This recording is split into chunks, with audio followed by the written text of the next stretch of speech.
I brought Rhonesha here because I saw her on Threads and I wanted her to come talk to us mamas because I liked her perspective when it came to she has no mom guilt when it comes to take care of herself and her kids. And as a mom, that is the biggest thing that we struggle with. We always feel like taking care of ourselves is the last thing on the list, or we feel bad, or like, well, I don't want to take care of myself. My kids come first. It's actually okay to take care of yourself, and you can get rid of that mom guilt, have boundaries, take care of yourself, and all the things. So go ahead and introduce yourself, share what you do. Hi, everyone. My name is Rhonesha Bontemps, and I live in Tampa, Florida with my husband, and I am a mama of two busy boys. I am a mom who is very passionate about self-care and moms just showing up for themselves as women, sometimes even taking the role of mama off the table because sometimes when we blend the two, we tend to put ourselves in the background. And I have a bit of a story to tell as to why I got to this place. But yes, I am a proponent of self care, boundaries, values, and all things taking care of you. Yes, and we would love to hear the story. Whenever you want to share a story, we'd My love to hear it. my mom had her first stroke at the age of 44. Wow.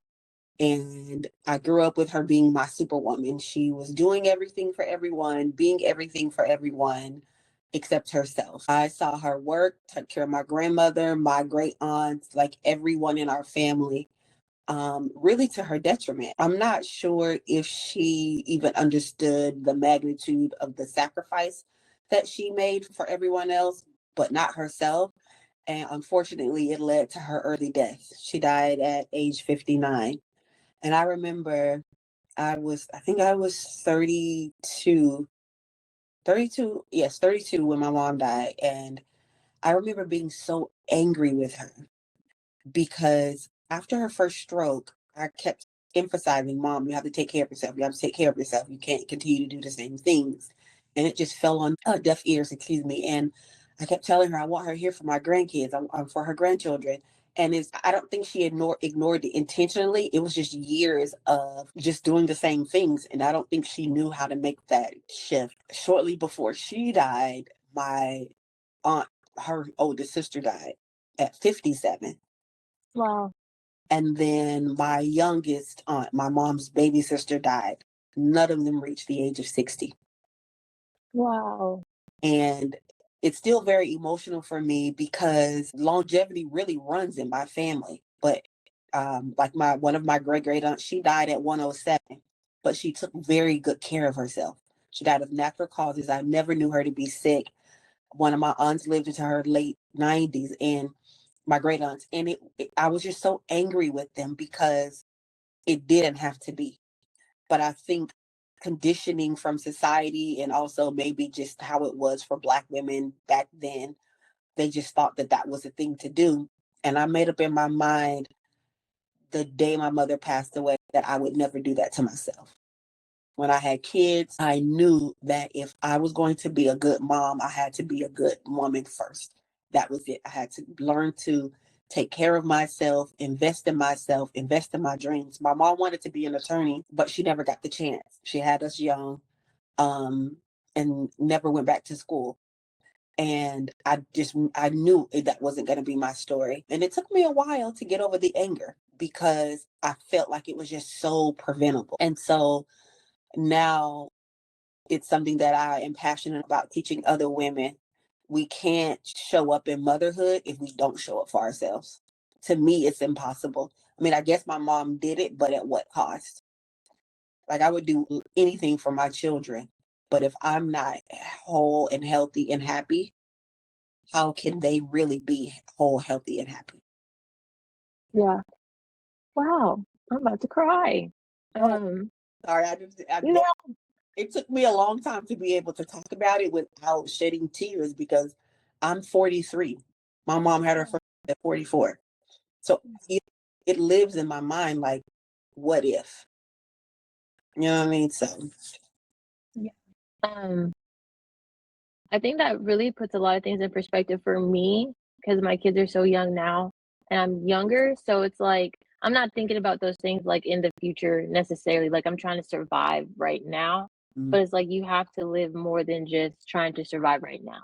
Like your kids are still gonna need you like later. Right. And so I feel like sometimes we put the burden of mom guilt because we have to take care of our kids, but they don't understand that. They don't know.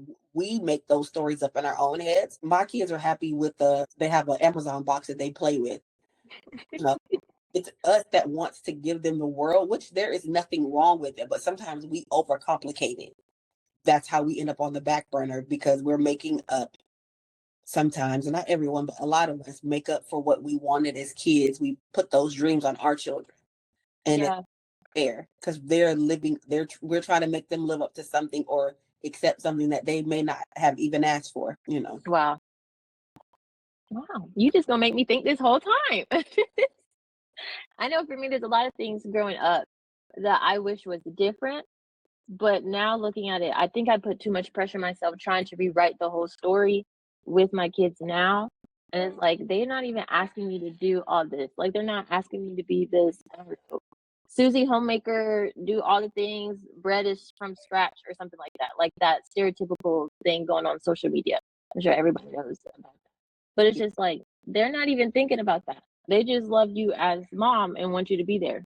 Like there's not much they're really asking from us. It's just the pressure we put on ourselves. Exactly. I agree. So, like, my oldest, he's into drawing right now. Yeah. And I can just give him a sketch pad and he'll be happy. Me, I want to go on Amazon, look for like all of these things, and he's happy with a Crayola, some color pencils, and he likes a YouTube video that he's learning how to draw dinosaurs. That's all. Wow. Me, of course. Oh, baby, I want to put him in a class, and my husband's like, no, he's fine. So it's like let them come to themselves first. And he's 7, so he doesn't. He might be Right. the Incredible Hulk next week. We don't know. So learning to just allow the children to lead, even in their own interest, it will take a lot of that pressure off. So Yeah. Yeah. Well, that's nice because I keep thinking every time my daughter shows interest in something, I'm like, yes, this is what you want to do. Let's go. And it's like, girl, you didn't even let her like figure out life. That's what she wants to do. Like yeah, she'll tell you, like, hey, I'm interested in that, and you can go down that path. yes, So it sounds but like as moms we do the most. yes. So with those things, for me, I just once my kid shows interest in something, I just let it ride. I've learned to let it ride. For example, last year they were in Taekwondo summer camp, which they're going to go back this year. I wanted them to continue it throughout the school year. They had no interest. They just wanted summertime. That's fine. And then it also helps our wallet. True.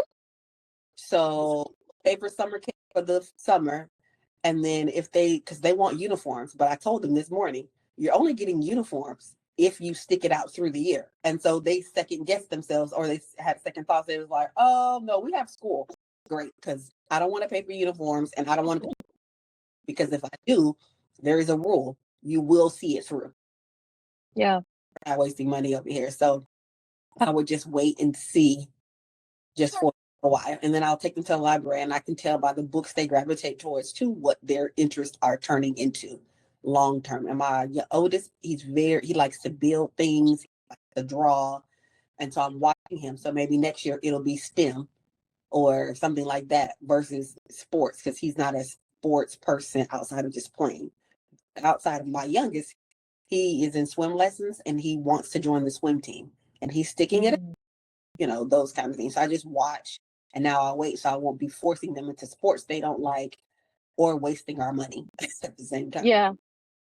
No, because sports is expensive. I think my husband was like, "I want to put them in everything." I'm like, "That costs money. You Money. know that money." It's And then, like I don't even know if they still have Pop Warner. It's nothing like we grew up. It's like all of these, what do you call competitive kid sports. And I'm like, I'm not spending thousands of dollars for a 7, 8-year-old to, yeah, no, that's not my story. Plus, right. gone 5 nights a week. So I don't want my children to be gone 5 nights a week. And I think those are some areas that moms need to look at too, because we're gonna have a rule in our house. You get one sport Mm. per season. I'm not going I'm not doing it. That's the boundary that I set for myself. So You have to decide what you want to do, and then it's one and done. We're not doing 50 sports at the same. We're not doing that. Wait, okay, I'm liking this boundary thing because I didn't even think about that at all. Talking about like you pick this or it's not going. I know for me and probably other moms, they were like, "Yeah, I'll give all this. You can do whatever you want to do." I didn't think about putting a boundary like, "Hey, if you want to do something, pick one thing and Right. let's go Because with it." I feel like kids are getting burned out more now because Mm, much competition. But competition for who? right. Like for me, I need my children to also have a childhood and not always in a car, not Yeah. in a competitive mindset, because that's how we raise burnt out children. Mm, And then we may see their grades suffer, and then the creative side suffers. Critical thinking skills may suffer because they're just exhausted. And I want my kids yeah. to be able to watch cartoons on the Saturday morning without having to say, "Oh my gosh, we have to go to practice like every Saturday." It's like 4 or 5 games. Right. Them the balance of rest, productivity, and also, there's a little bit of competitive side, but Yeah. to what extent do we need to say, okay, this is enough? Yeah. Like you need time with your kids, your husband, your business, your extended family, your friends. Like, but if everything is wrapped up in just Mm, what are we going to do? How are we going to maintain even our own personal, interpersonal relationships, even with ourselves? You know, yeah. yes, Yeah. Cause, well, now it makes me think about my own childhood. Like we were busy, and now thinking about we were always at something, which I feel like it helped. But now it makes me think like as I got older, I didn't even know what I wanted to do. I felt like I done tried everything, and be like, girl, I just want to chill. I think my senior year in high school, I told my mom, I was like, I'm not taking any extra classes. I'm gonna take the bare minimum classes and just get through like the. my dad was military. Mm, Grew up all over. But when we moved back to the States, when my dad finally left the military, after we left Georgia, our childhood, or mine particularly, kind of declined because we moved back closer to their families. And my mother's family in particular pulled on my mom so much. So while I was in activities, I wasn't in the activities that I wanted to be in. It was wow. that were convenient for her taking care of her extended family. So there's things that I didn't even want to do. And that made an impact on me. So it's like, I'm like, I don't even know what I want to do. Right. Figure out who I wanted to be until I was maybe 26, 27. And I guess that's not old, but I probably would have majored in something different. Mm, The support been there. And so learning my kids it's important to me. I wanted to become a librarian, and then my dad talked me out of it. Like, oh, they're not going to make any money, but the research skills that librarian brings, I could have worked in corporate law, all of those things, but I didn't know enough back then. And so learning from that is like why I'm like, okay, I want my kids to be in activities, but I need to learn them to see how I can help cultivate their dreams. Of course, I don't want them to have a woo-woo career and make no money. We got to make money, especially now, but how can their dreams be cultivated in order to live or find a career that will fund their passions? It doesn't have to be all or nothing. It can be both and. mm, I am now at 43, like rebuilding a business. I work in corporate, so it could be both and. It doesn't have to be either or. yeah.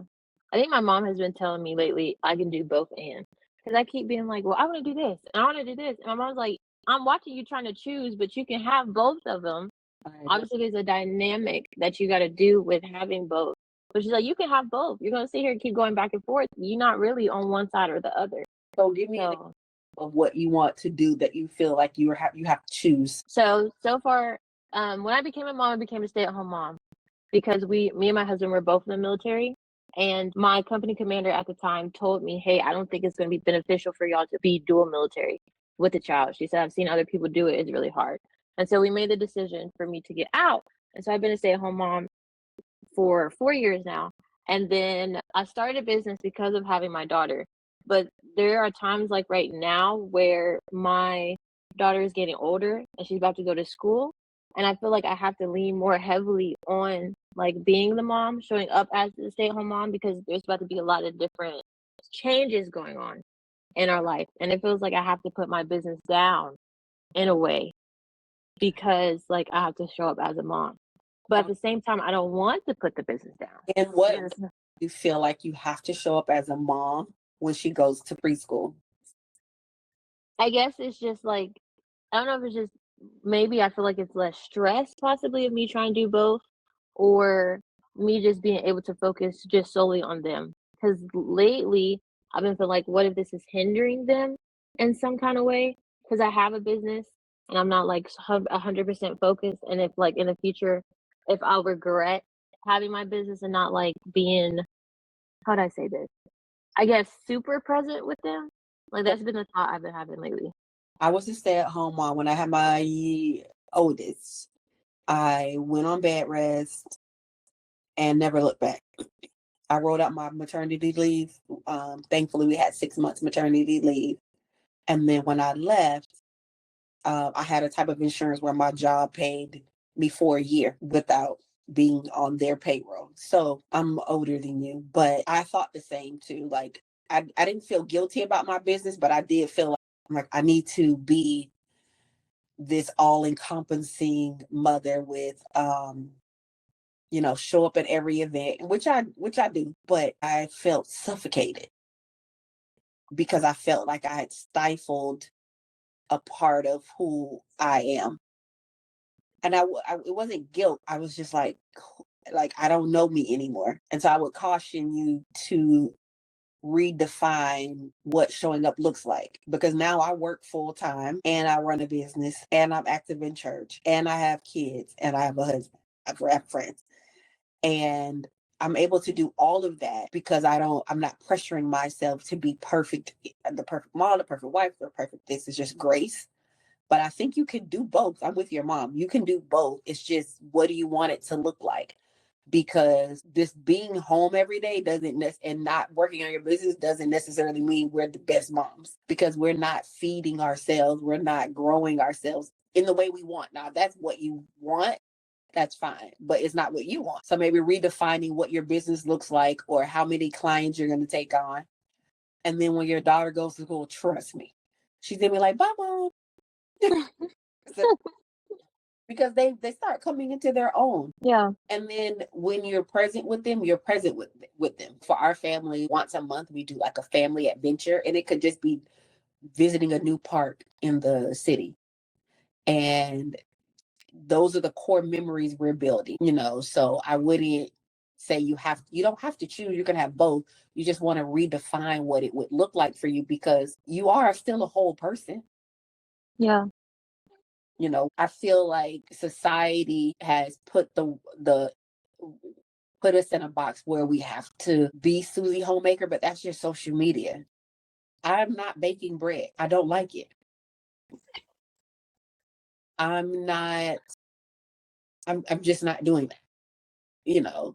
My kids are healthy, fed, well nourished. And you were in the military. I don't believe for a second that you're going to want to just be, not just be, but that's it for you. That's not military people. And I'm a military baby. Yeah, it's definitely not military people. And that's my thing. Cause I was ready to climb the little military ladder before I got pregnant. I was like, I'm about to just hit these ranks and call it a day.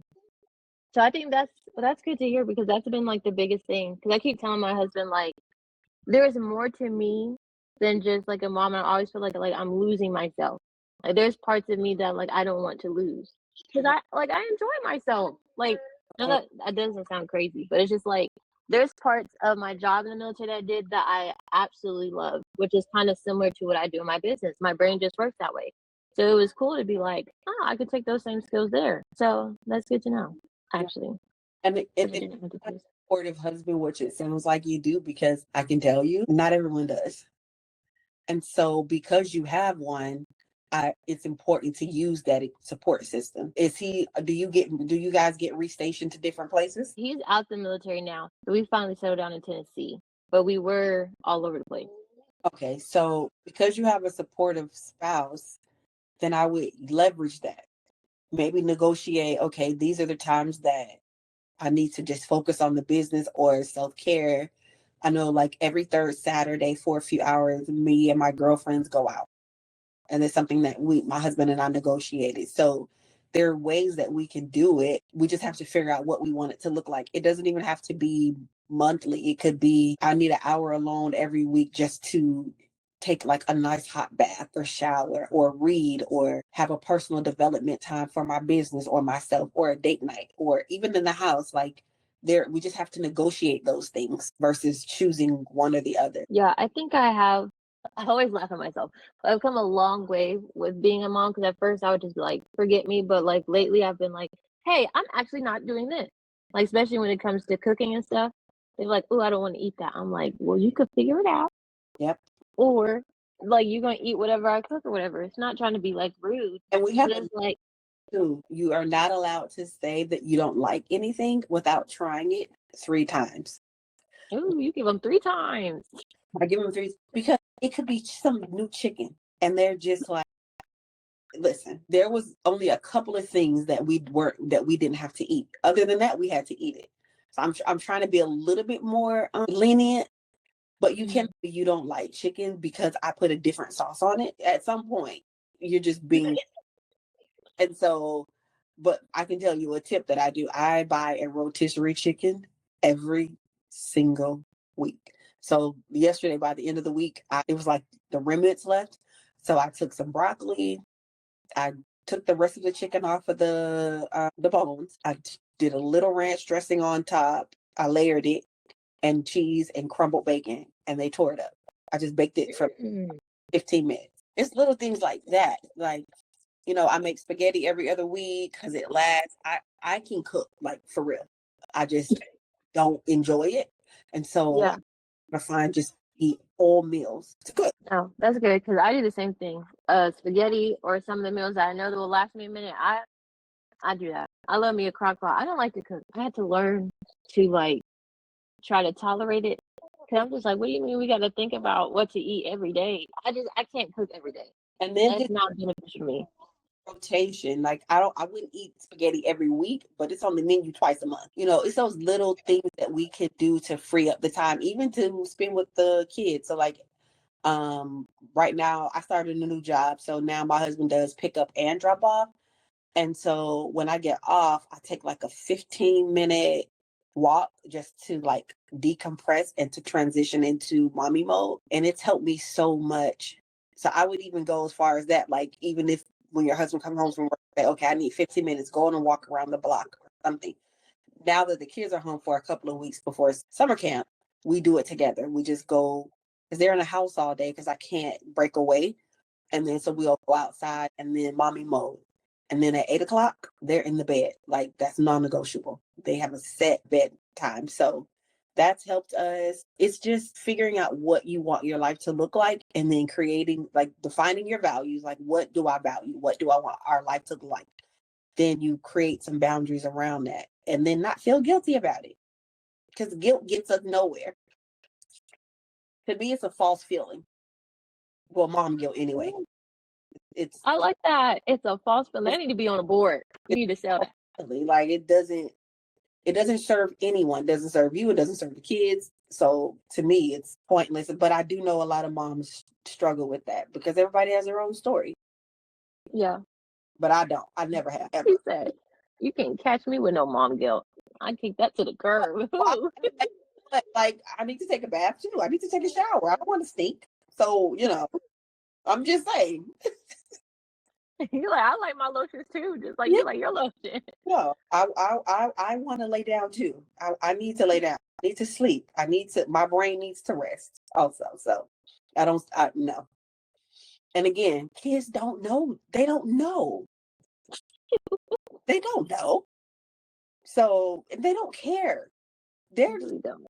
kids are like self-centered and they should be. We teach them not to be, but they don't care. You know what happens? We teach them that the world revolves around them. And it does. So them those lessons. That's why I feel some moms feel guilty because they've made the children the center of every single thing. And that's a dangerous place because when they get to school, unless you're planning on keeping them in your house forever. When they get to school, it's not going to be like that. They're going to learn that everybody gets a turn. You know, literally trying to teach the whole turns now with their siblings because there's enough of them. I'm like, bro, y'all gotta share. Yep. When y'all go outside, you're gonna have to share, and it's gonna be worse. You might not even get the ball again because Exactly. there's so many of y'all. Yes, and so and I don't know about y'all, but because I'm a military child, I don't believe in participation awards. Like either you win or you don't. Right, just for So if you win a championship, you don't. It doesn't mean you won. You didn't. You just didn't, and it's not cruel. It's just you didn't. Somebody got the promotion, you didn't. And that's just how it is. That's just life.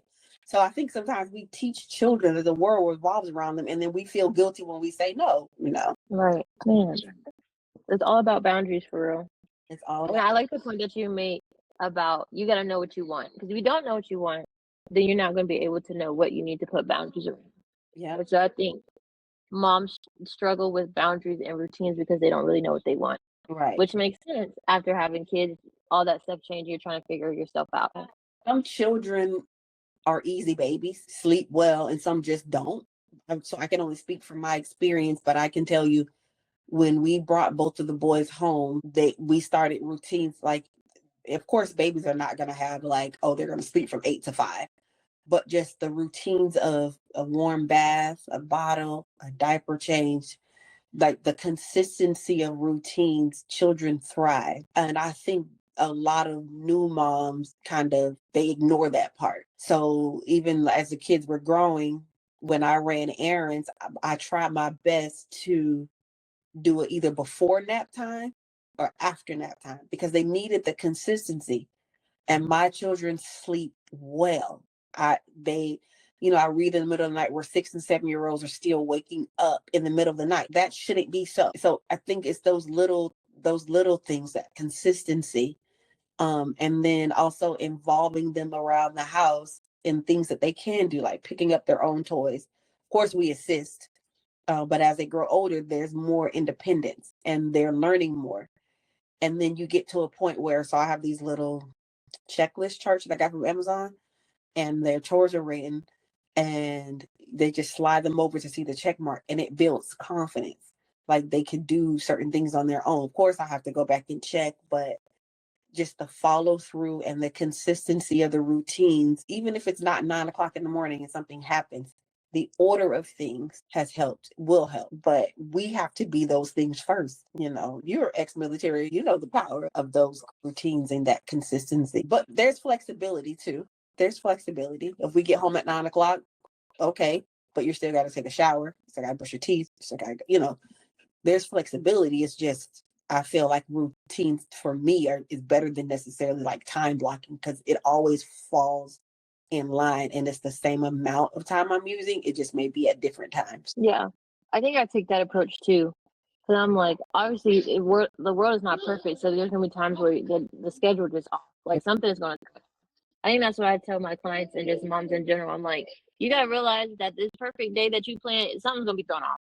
I promise you something's going to be thrown off. Something's going to interrupt you. Like life just happens. So you have to build your life and your business in a way where it can take those interruptions and it's not going through you. And then it runs again because you've built those things and the consistency that you need where you don't have to figure it out every time. It's still the same steps. It just may be at 12 o'clock versus when you wanted to do it at 9, and you could 30 minutes. Yeah. I feel like I could talk to you all day. Honestly, this is good. It's almost like my own therapy session. Just because we know what's going around on the internet right now. Right? No. Never mind. Yes, I'm not a therapist, but it just not a therapist. It's just something that I love to talk about because we don't hear it enough. I think it's important. We can talk about it all day. It's my thing. Yeah. Do you help moms? Like, do you have are you coaching? I know you said you're rebuilding your business. I was for a while, but I'm restarting. So I plan on launching in mid-June. Once I got over my virtual assistant struggle, we've talked about that. It was just easy. Other thing, like it's easy. It was easy, but it was not soul filling. See, you get me. You get me. Because I had the same thing about being a virtual assistant. I said that it's too easy to do, honestly. And then I think our last conversation, when I clocked out or logged off the other day, this was right before I messaged you. I was like, I'm not getting back on the computer in this form after being on it all day. Now I can go on it and do something else. I don't want that, if that makes sense. I have no desire to do it. So something is coming. Actually, I'm going to message you privately about it. Something is coming. Really say what here now, but I'm excited about it. And it's something that I know the Lord has called me to do. I'm excited because I don't know what it was. Like, this is just refreshing. So I'm like, I know you got something. Yeah. I know you got something. So, Mm. but it does involve YouTube, social media. I can scroll, but marketing is just not, I don't think it's for me. Yeah, Yeah. no, I get that. That's why I went to YouTube too, because I'm like, this is easier. I'd rather like point you to a resource and tell you, hey, you want to work with me? There's all the links. Find me whenever you got the chance. That's how I'm kind of viewing YouTube. And I'm loving it. I'm a talker anyway, so this is easier instead of trying to fit it. Me too. And it's so bad because I majored in English, so I can write, but I feel like I'm always writing academically. Mm, And it's a very different thing than writing online. right. I just don't like to condense myself. I'm like, I'm more than 30 seconds. I have depth to me. So I'm you saying that a lot. I was like, you cannot put me in those 30 seconds. It works for some. That's how I found you. I don't remember how I found you, but I did. It works for some, but I like talking too. So it's either the YouTube or a podcast. And my sister's in marketing. She was like, Nisha, that's what she calls me. She's like, you can do both. You can just do both. And I'm like, we'll see about that. But it seems like coming to pass. Right. Yeah. I think I found you on Thread. I want to say you commented something about self care or boundaries, and I said, Yeah. I need you on. Yes. And I can't immediately. my favorite one. I do love Threads. This is my favorite place too. I don't know.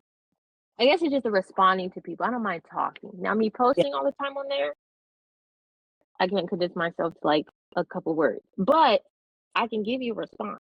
right. Right. What advice would you give to a new mom or even a seasoned mom who is struggling with trying to like take care of herself and put boundaries in place and just really decenter her kids from her world? The first thing I would say is to just be okay with saying I'm struggling and it needs to change. You have to admit it. If you don't admit it, nothing will change. Nothing can start to change. The second thing is, if it at all possible, have the conversation with your significant other or even your family. We didn't get a chance to talk about this.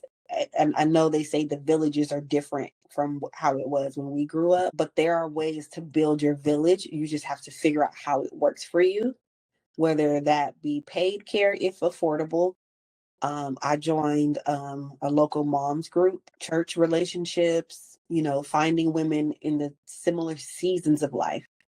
My sister has a 17-year-old and I have a 6 and 7-year-old. So we're just in different seasons. And so I had to, and she's very involved in my kids' life, but I also had to find friends who were in the same bracket as me. And it made it easier and to build friendships that way. The third thing I would say is sit down and write out what you want your life to look like and start very small.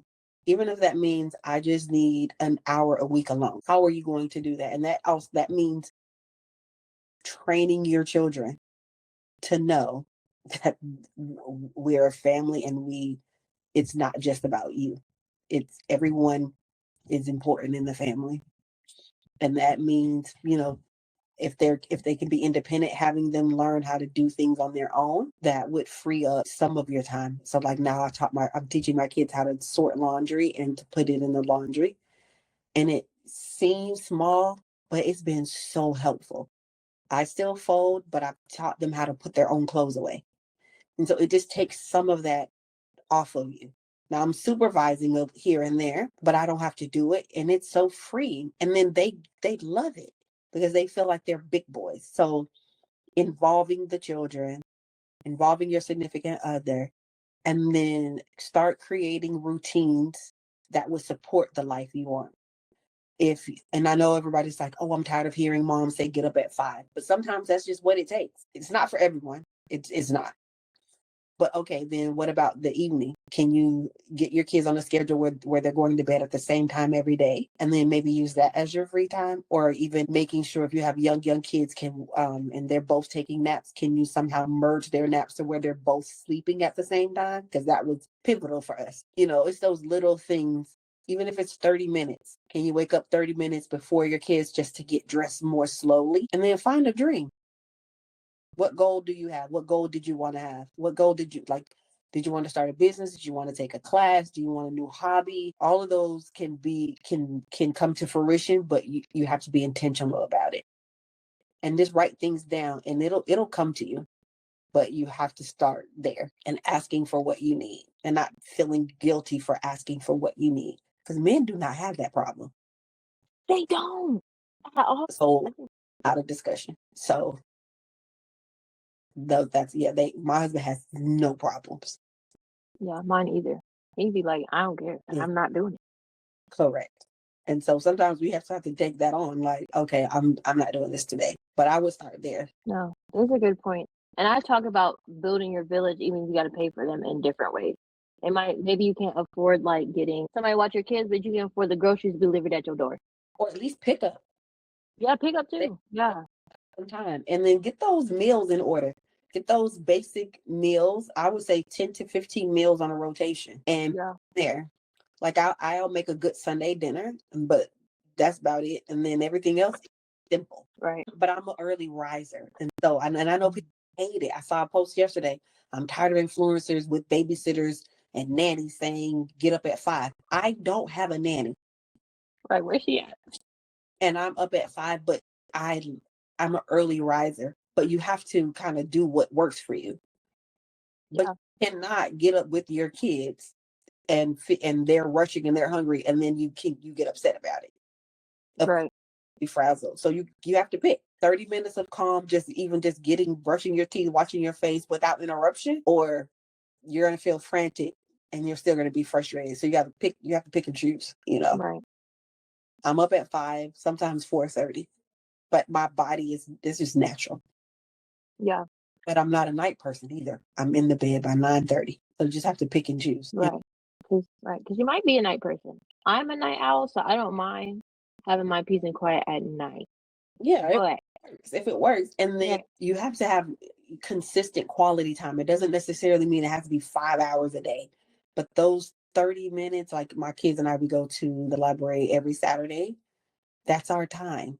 Like, of course, I, hang out during the week, but that is our time where they go pick books. We talk, we laugh, and then we go sit on the back patio. That's our thing. So find your thing with your kids. And if you're consistent, it could be a movie night. It could be going to the park. It doesn't have to be hours upon hours because kids need to be bored. We were creative as kids. It's okay to let them be bored so they figure it out. At their age level, of course, like, okay, let them build a sandcastle or something, but let them be. You're not responsible for them being entertained like all day, every single minute. Otherwise, the house won't get clean, dinner won't get cooked, and you'll be exhausted all the time. It's already exhausting having new babies, like no sleep, so give yourself some grace there too. yeah, to all those points you made, all of them. I'm gonna be when I edit this, I'm gonna be writing them down. She said to do this and this. We're like, I'm having a meeting with my husband tonight. I really enjoyed our conversation a lot, actually. Yeah, it was good. It was definitely refreshing. I'll have to have you back for the village. We can talk about building your village, I guess because the village is not the same anymore, obviously.